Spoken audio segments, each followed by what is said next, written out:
I once thought I grew up in a perfect family, a grand house in an upscale neighborhood, dinners under glittering chandeliers, and parents who always appeared glamorous with their flawless smiles. But if there's one thing I've learned over the years, it's that a perfect exterior can hide the deepest cracks. Because, in reality, my perfect family was just a beautifully crafted illusion that everyone wanted to believe in. My name is Lauren Parker, and I grew up in a world where money seemed endless. My father, Richard Parker, was a brilliant businessman who built his company from the ground up, turning it into a multi-million-dollar corporation. My mother, Evelyn, was the epitome of elegance. A woman who never had to worry about money, but spent it faster than anyone I had ever known. My father worked tirelessly and never let our family lack anything. Everything about our lives radiated wealth. A nearly 1,000 square foot mansion with a heated pool, a garage filled with 3 luxury cars, and my mother's wardrobe overflowing with designer dresses she wore once before tossing them aside. But to me, all that extravagance meant little, because the one thing I truly wanted, my parents' attention, was the one thing I could never have. My mother never worked a single day in her life, but she was a master at spending money. "Richard, I need a new Chanel bag. Everyone at the club has one. I can't be the only one falling behind." I heard those words almost every week. My father never objected. He would simply pull out his credit card and hand it over. That habit was ingrained in our family. My mother demanded, my father provided, and the cycle continued. And me? I was raised by a revolving door of housekeepers and nannies who came and went as frequently as my mother's designer handbags. Most didn't stay long, perhaps because my mother always found a reason to fire them. But one of them was different. "Hey, Lynn." She joined us when I was 8 years old. Unlike the others, she didn't just do her job mechanically. She truly cared about me. She helped me with my homework, read me bedtime stories, and even taught me how to bake cookies on quiet Sunday afternoons. I still remember sitting in the kitchen, my hands covered in flour, as Helen patiently showed me how to shape each cookie perfectly. But happiness never lasted long in my house. One afternoon, while sitting on the staircase reading, I heard my mother screaming in the living room. "I saw you wearing my silk scarf." Her voice was filled with anger, while Helen's remained calm as she tried to explain. "Mrs. Parker, I never touched it. Maybe someone misplaced." "I don't care," my mother snapped. "I can't have a thief in my house. You need to leave, now." I knew Helen didn't do it. She would never steal anything. But in my mother's world, even the smallest excuse was enough to get rid of someone she no longer found suitable. That afternoon, I stood silently, watching Helen pack her bags and leave our enormous house. She didn't cry. She simply gave me a sad smile and brushed a strand of hair from my face. "You'll be okay, sweetheart." I didn't know how to answer. All I knew is that, from that moment on, I was truly alone. My father worked harder than anyone I had ever met. Late at night, I often saw him in his study, hunched over stacks of documents, the glow of his desk lamp illuminating the stress lines on his face. He never complained about exhaustion, never spoke about pressure. "If you want something in life, you build it yourself." That was his motto. I believed he was a man who could never be broken. But then, he did break. It happened on a winter evening when I had just turned 14. My mother was lounging on the couch in the living room, scrolling through her phone, giggling at something a club friend had said. I was upstairs, struggling through my math homework, when the phone rang. A sharp, piercing ring that sent a chill through me for reasons I couldn't explain. My mother answered. "Hello." The next second, she screamed. I had never heard her scream like that before. Her voice was sharp, panicked. I bolted down the stairs, my heart pounding. She stood there, her phone slipping from her fingers, crashing onto the marble floor. "Richard!" she gasped. "Richard had a heart attack. At his office." I don't remember much after that. I remember the icy feeling spreading through my chest as my mother drove like a madwoman to the hospital. I remember her stomping through the waiting room, demanding that the doctors do something, anything. But there was nothing left to do. My father had collapsed at his desk, a massive heart attack. No one had time to react. He was gone. His funeral was a perfect performance by my mother. She wore an expensive black dress, her makeup was flawless, and her tears fell at just the right moments. The funeral attendees murmured condolences, hugging her, offering words of comfort. But I knew, deep down, she wasn't mourning the loss of her husband. She was panicking over losing the man who funded her lavish lifestyle. I heard the late-night phone calls. The lawyer said I can't access the full estate immediately? Why not? My mother didn't cry in her bedroom out of grief for my father. She cried over the bank accounts she couldn't touch right away. I knew from that moment on, our lives would change. And I was right. A month after the funeral, my mother walked into my father's office. The large leather chair, the one my father had always sat in, now belonged to her. She swiveled in it slightly, a smug smile curling on her lips. From now on, I'll be running this company. I stood at the doorway, unease creeping up my spine. My mother had never run anything before. She knew nothing about business, had never cared about my father's work. Yet, she was confident she could manage an entire empire. Her first board meeting was a disaster. She gathered the executives and declared, "We don't need to make things as complicated as Richard did. I trust my instincts. Let's cut out all the unnecessary expenses."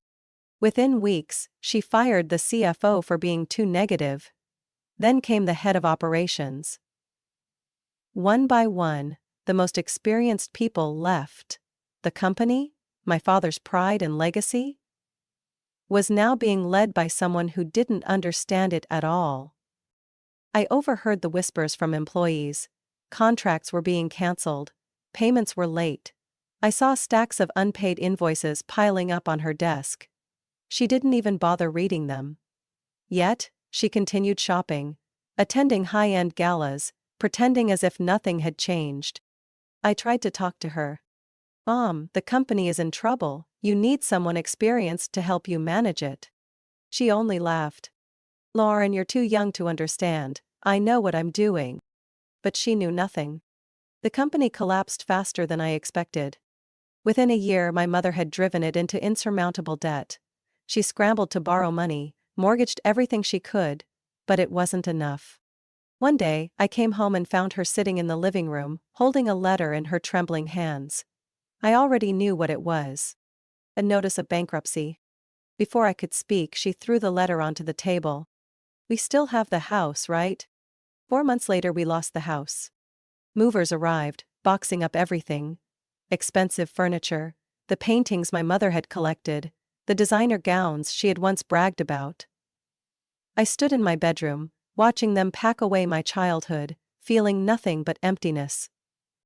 My mother still refused to accept reality. "I'll figure something out.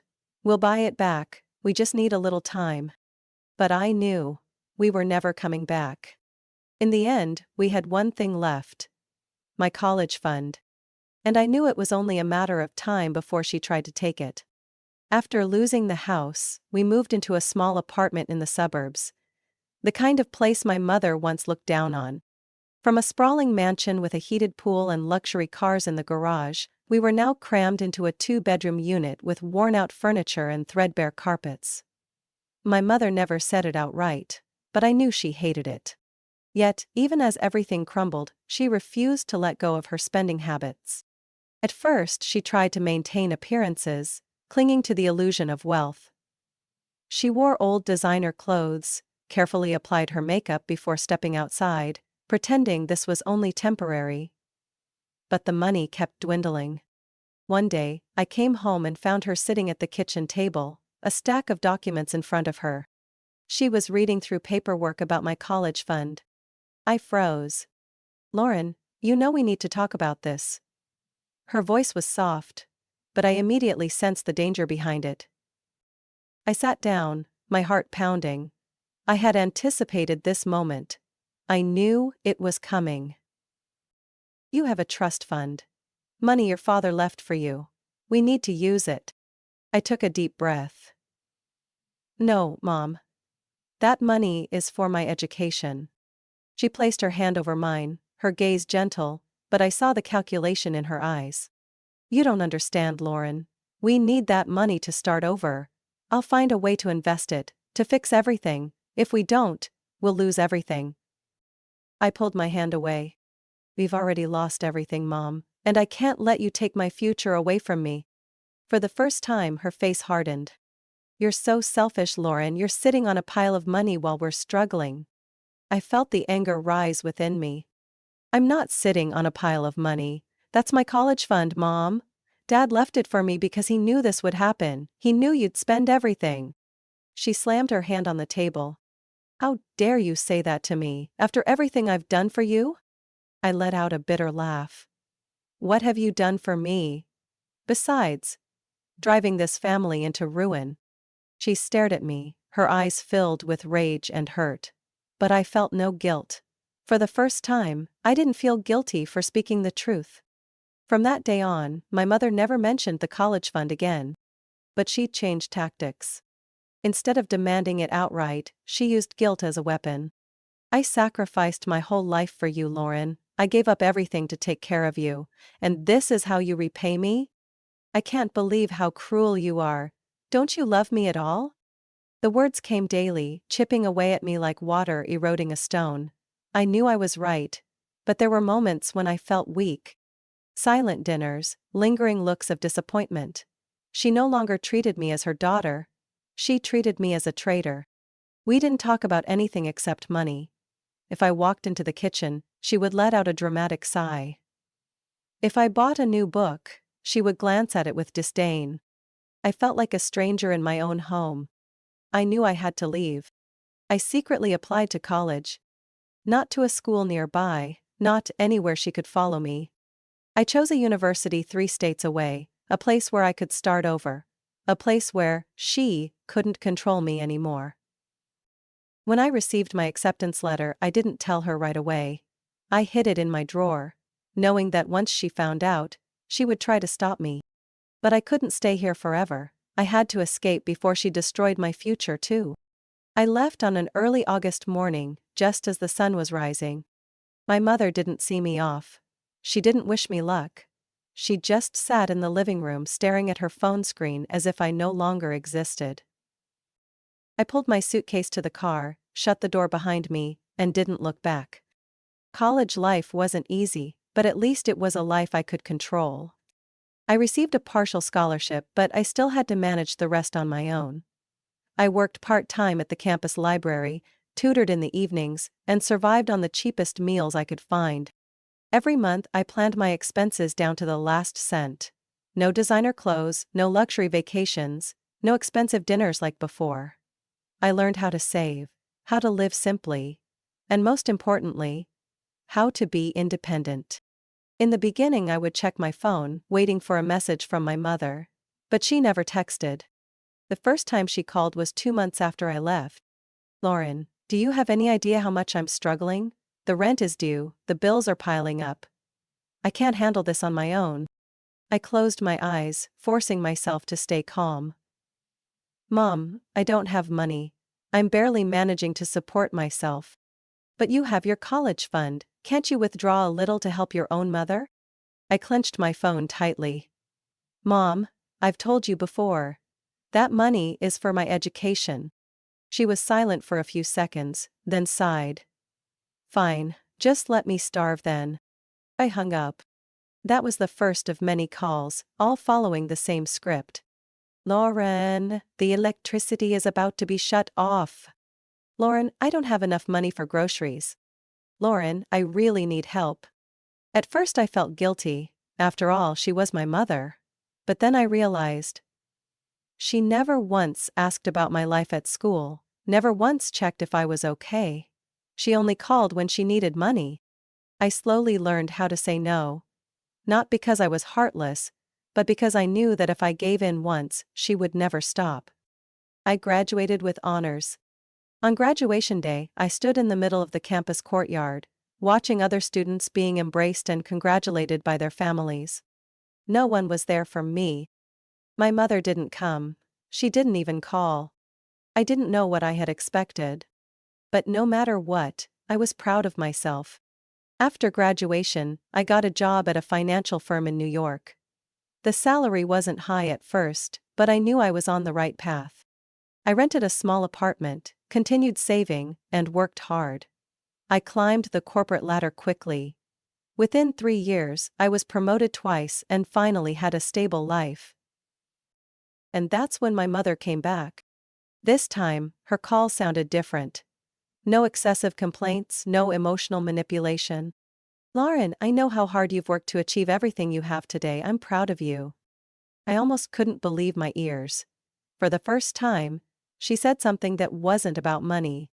Then she continued, "I don't want to be a burden to you. I just need a little support to get by. Just a small amount. I promise I won't take advantage of you." I thought about it for a long time. I couldn't completely abandon her, but I also couldn't let her control my life again. In the end, I decided to send her $1,000 a month. Not a lot, but enough for her to live on. At first, she accepted the money without complaints. Her calls became lighter. She started asking about my job, my life, the things I had accomplished. The silent dinners we once had turned into conversations that were almost pleasant. I still kept my distance, but at least our relationship had become more civil. However, I never forgot the past. I knew exactly who my mother was, and I knew she would never truly change. I had set a boundary, and this time, I would never let her cross it. I had grown used to my mother's calls. They came regularly each month, always starting with pleasant small talk before smoothly shifting to the familiar topic: money. At first, she kept to our agreement. Every month, I sent her $1,000, and our relationship remained at a safe distance. But then, she started finding more subtle ways to ask for help. "Lauren, I found this lovely little restaurant that you would love. Let's have dinner, just the two of us." We met at a mid-range Italian place. The meal wasn't too expensive and I was happy to cover the bill. But then, these dinners became a habit. She started expanding our family dinners by inviting one or two relatives. "Oh, you don't mind, do you, Lauren? Family time is important after all." The bill crept up.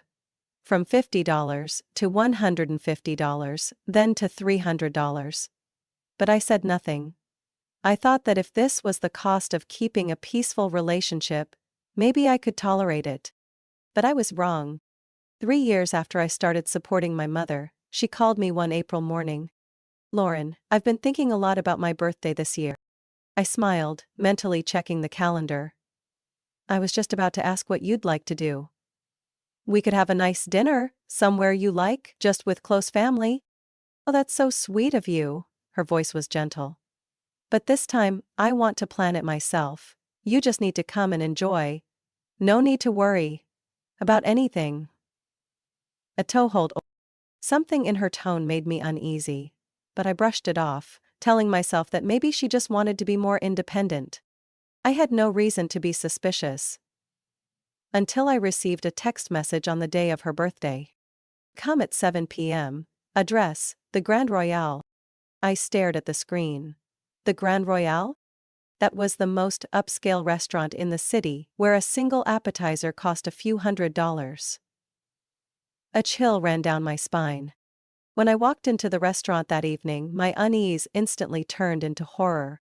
A grand private banquet hall, dazzling under massive crystal chandeliers.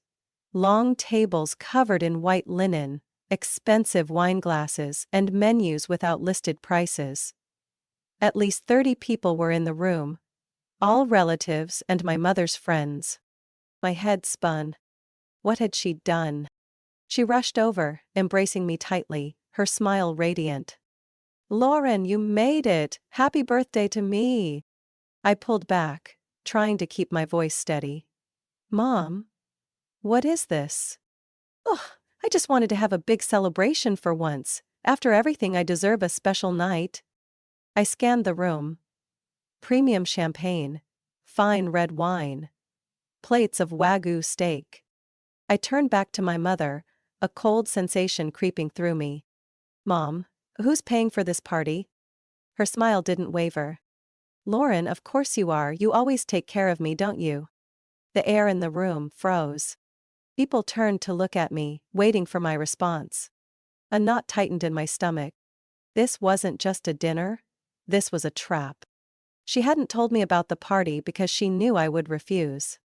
And now, in front of 30 people, she was forcing me to foot a bill I hadn't agreed to. I looked around, forcing myself to stay calm. "I'm sorry, but I can't pay for this dinner." The room fell into silence. My mother stiffened. "Lauren, don't joke." I shook my head. "I'm not joking. I didn't agree to pay for a party I knew nothing about." "But you always pay," her voice shrieked in disbelief. I took a deep breath. Yes, I used to pay, but that was when I had a choice. Today, you took that choice away from me. The entire room fell silent. Some relatives exchanged uneasy glances. Everyone knew I was right. I reached into my wallet, pulled out $200, and placed it on the table. "This is for my meal. The rest? Good luck." I turned and walked out before anyone could react. I didn't look back. I didn't hear my mother's footsteps chasing after me. I only heard the sound of my heels clicking against the marble floor. The only sound of freedom. I had just stepped into my hotel room, not even taking off my shoes, when my phone rang. "Mom." I knew this call was coming, but I didn't expect it this soon. I stared at the screen for a few seconds before answering. "Lauren, what the hell do you think you're doing?" Her voice was sharp with rage, completely devoid of the sweet pleading tone she used whenever she wanted something. "Mom, I was clear, I'm not paying for that party." "Do you even know what happened after you left? Do you know how everyone had to split the bill?" I stayed silent, waiting for her to continue. "Everyone had to pay nearly $400 each," she screamed. "Do you understand? They had to pay because of you." I laughed, but there was no humor in it. "No, Mom, they didn't pay because of me, they paid because of you, because you threw a party without telling me, because you put me in a situation where I had no choice. You are the most ungrateful child I have ever seen, after everything I've done for you." I closed my eyes and took a deep breath. I knew it was time to do what I should have done long ago. "Mom, I can't keep doing this." "What do you mean?" Her voice dropped, cautious now. I opened my laptop, my hands steady for the first time in years. "I'm cutting off your financial support.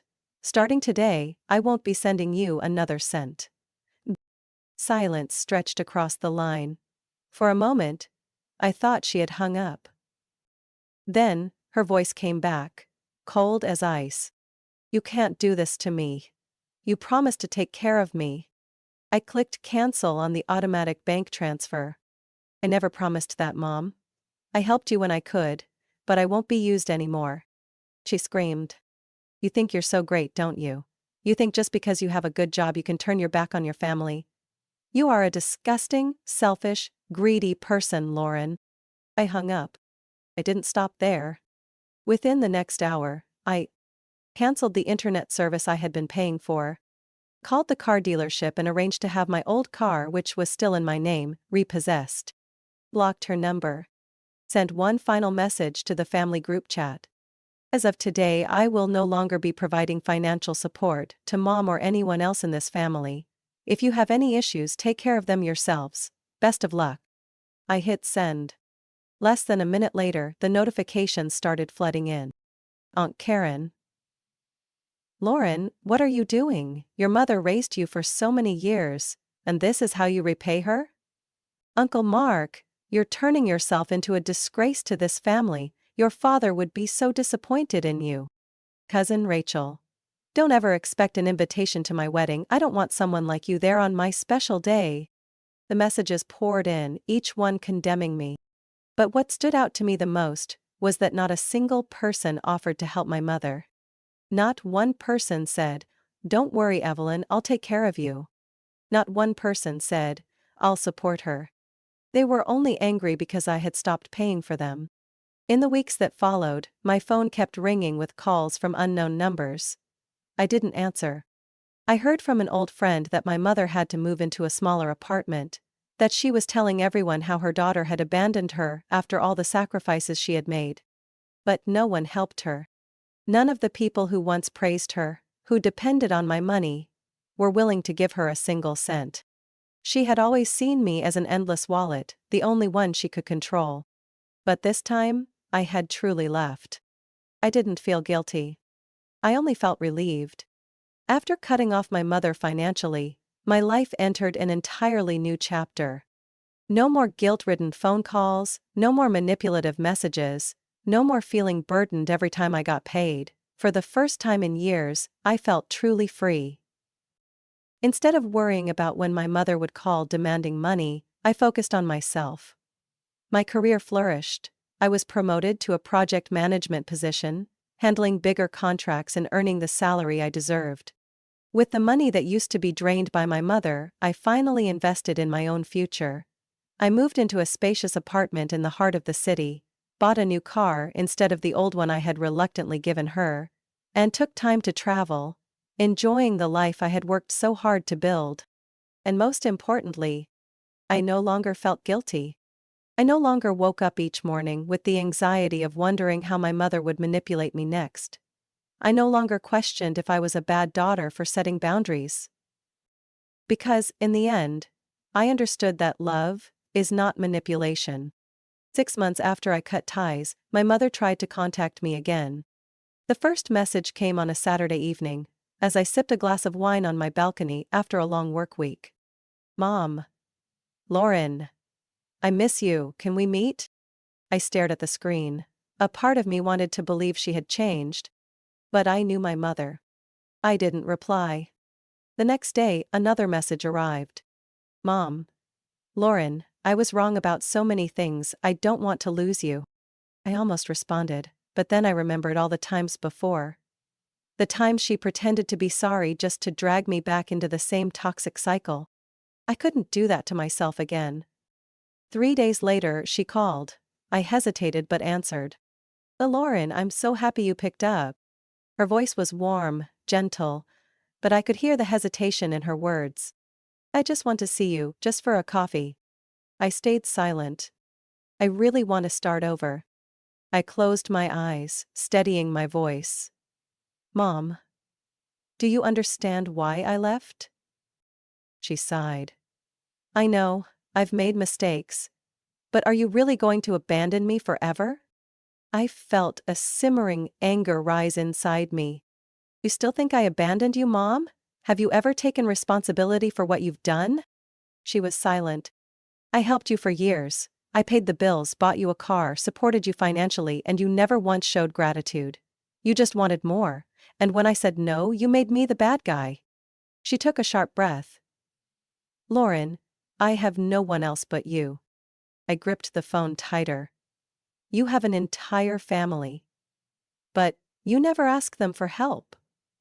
Why? She didn't answer right away. But I knew why. Because none of them wanted to be used the way I had been. Mom, I am not a bank. I am not your long-term financial plan. If you truly want me in your life, you need to understand that I will no longer be your wallet. She took a deep breath. So, what are you saying? I'm saying that if you want a relationship with me, it has to be an equal one. No more money, no more manipulation, just mother and daughter. The silence stretched. I had no idea what she was thinking. Then, finally, she let out a small laugh. You're forcing me to suffer in poverty. I closed my eyes, hurt but not surprised.